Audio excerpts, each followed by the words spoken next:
C'est le moment de notre carré d'as avec Guillaume Lefrançois, Ray Lalonde et Philippe Quentin. Messieurs, bonsoir. Bonsoir. Salut tout le monde. Déjà, une semaine, on a eu droit à cette finale entre le Canada et les États-Unis, un peu moins d'une semaine. Avec ce but en or, disons-le comme ça, de Connor McDavid, ça s'ajoute au grand moment d'histoire d'équipe Canada, notamment. L'affirmation que je vous propose ce soir, parce que Connor McDavid, on disait, prend le relais de Sidney Crosby. L'affirmation de ce soir, Sidney Crosby, le plus grand représentant du Canada dans l'histoire du hockey. Guillaume, d'abord, es-tu d'accord avec cette affirmation? Je suis pas hostile à l'affirmation. C'est bien. Non, je suis assez d'accord. Tu parles de grand moment et pas grand-mère, le grand moment. Là. OK, c'est bon, juste pour clarifier. Grand moment. Et puis, c'est ça, Sidney Crosby. Tu sais, c'est évidemment le but en or, on va toujours s'en souvenir, en 2010. C'est 2 médailles d'or aux Olympiques. C'est les championnats du monde junior. C'est le championnat du monde senior. La Coupe des 4 nations. La Coupe du monde, à tous les niveaux, il a gagné. Et souvent avec un C sur son chandail. Ça, c'est pas négligeable non plus. Être capitaine d'équipe Canada, je veux dire, il faut le faire. Là, en général, on le sait, c'est tout le temps de même. Tu as souvent 5, 6, 7 capitaines d'équipe dans la Ligue nationale qui se retrouvent avec équipe Canada.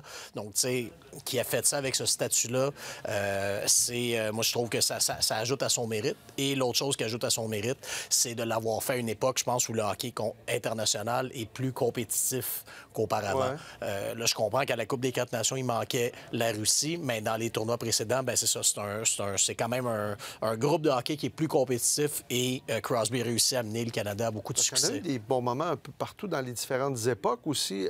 Toi, Ray, est-ce que tu demeures avec Crosby ou tu as peut-être d'autres candidats? Non, pour moi, c'est Crosby pour la longévité. Tu sais, le moment en 2010, on est en 2025. Je veux dire, sérieusement, là. Entre-temps, il a gagné à Sochi aussi.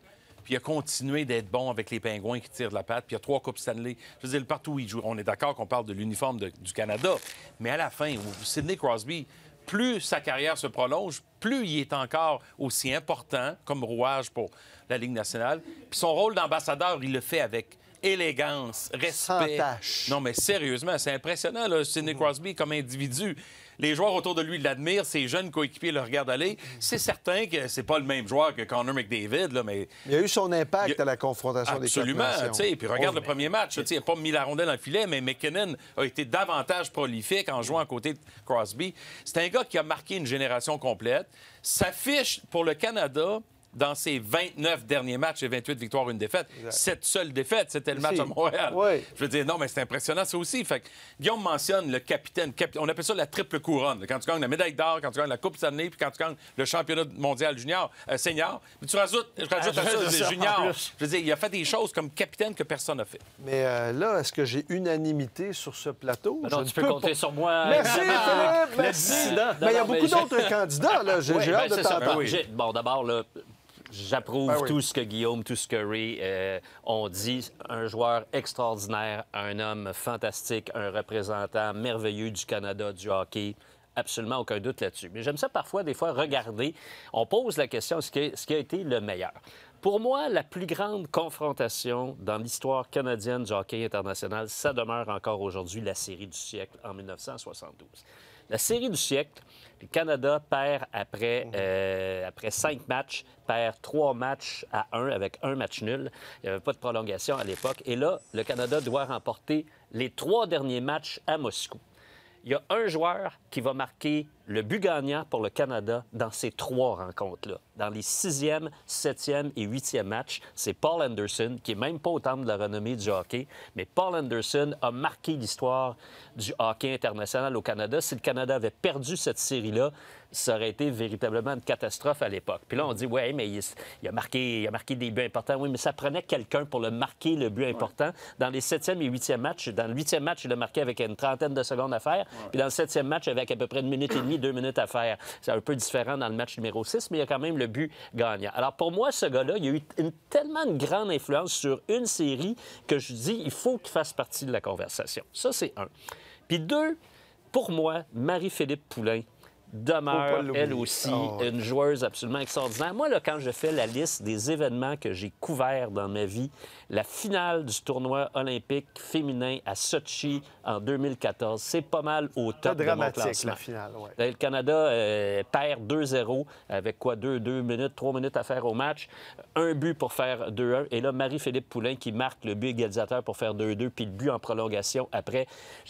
J'ai rarement vécu un moment comme celui-là. Alors, puis elle avait gagné, elle avait mené l'équipe à la victoire alors qu'elle avait quoi? 18-19 ans à Vancouver en 2010. Elle a gagné des championnats du monde. Dans l'affirmation, on parle de représentants. Tu sais, Paul Anderson, là, partout après cette série-là, il se présentait, il avait cette aura. Peut-être pas d'une grande carrière, mais d'un moment clé. Donc, quand on veut distinguer ou déterminer entre différents athlètes, c'est aussi le symbole, ou sinon? Bien, moi, je pense que Anderson, Philippe l'a bien souligné. Anderson, c'est comme symbolique du Canada au hockey. Plus que Paul Anderson. Paul Anderson, même avec les Maple Leafs, quand il jouait, c'était pas le plus grand joueur des Maple Leafs dans une équipe qui était bien ordinaire dans les années 70. Puis, je les ai vus. Puis la série 72, comme Philippe, j'étais assez vieux pour l'avoir vu de mes yeux, comme écolier. Là. Puis effectivement, Paul Anderson, c'est un nom qui nous a tous marqués sur une durée de 2 semaines. Ah, voilà. Tu vois? Sidney Crosby, il a marqué les buts les plus importants de l'histoire du Canada. Ça, je pense que oui. Oui, on peut dire ça. Mais tu sais, est-ce qu'il est... Mais de courte durée. La conjoncture politique. Oui, tu parlais de la longévité. Puis j'enlève rien Anderson. Effectivement, ça a été marquant parce qu'on en parle encore 50 ans plus tard. Puis Marie-Philippe Poulin, effectivement, une grande joueuse pour le pays. Puis j'étais là à Vancouver dans le match et j'étais là à Sochi. Puis je suis d'accord avec Philippe. Honnêtement, ça matchait n'importe quel match de hockey que j'ai vu chez les hommes. C'est-à-dire, ça égalait, là, en termes d'intérêt puis d'intensité. Là. Si c'était juste ça du hockey féminin à ce niveau-là, wow! Non, mais moi, j'ai tombé en bas de ma chaise. Mais elle a 2 victoires en 9 finales dans le championnat du monde contre les Américaines. Olympique, oui. Championnat du monde. C'est aussi important pour le hockey féminin, le championnat du monde. Et il n'y a que 2 équipes dans le monde entier côté féminin. Fait que j'enlève rien à Marie-Philippe Poulin, là. Mais la compétition n'est pas la même. Ils sont toujours en finale contre les Américaines. C'est normal. C'est souvent elle qui ça commence à ressembler comme ça au hockey masculin aussi. Oui. Là. On rit, là, mais tout le monde, moi je trouve ça ironique, parce que tout le monde a toujours dit ça du hockey féminin. 2 équipes, 2 pays, Canada, États-Unis. Il se passe quoi dans le hockey masculin depuis quelques années? Personne ne le mentionne. Il y a littéralement 2 équipes. Quand la Russie va être réintégrée... Oui, mais je suis pas sûr que les Russes matchent cette équipe-là. Je pense que la Suède est toujours capable quand même d'être dans le portrait. Moi, ce que j'ajouterais pour Marie-Philippe Poulin, je suis d'accord avec toi qu'effectivement, la fiche contre les États-Unis en championnat du monde, c'est ça. Puis c'est... Bon, donc, tu sais, ça fait en sorte qu'elle a 4 titres de championnat du monde en tout. Elle pourrait en avoir plus, je suis d'accord.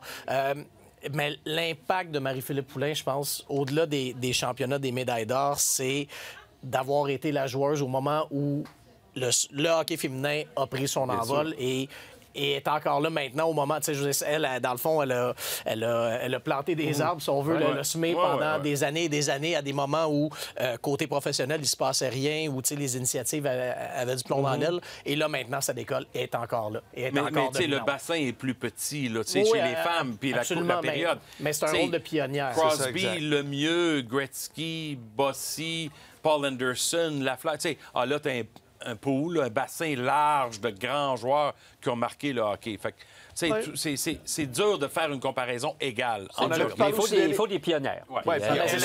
C'est vraiment ça. Si on était dans le Canada anglais, on parlerait peut-être d'Ellie Wickenheiser parce qu'elle, en 2002 et les années subséquentes aussi, ça a été important. Exact.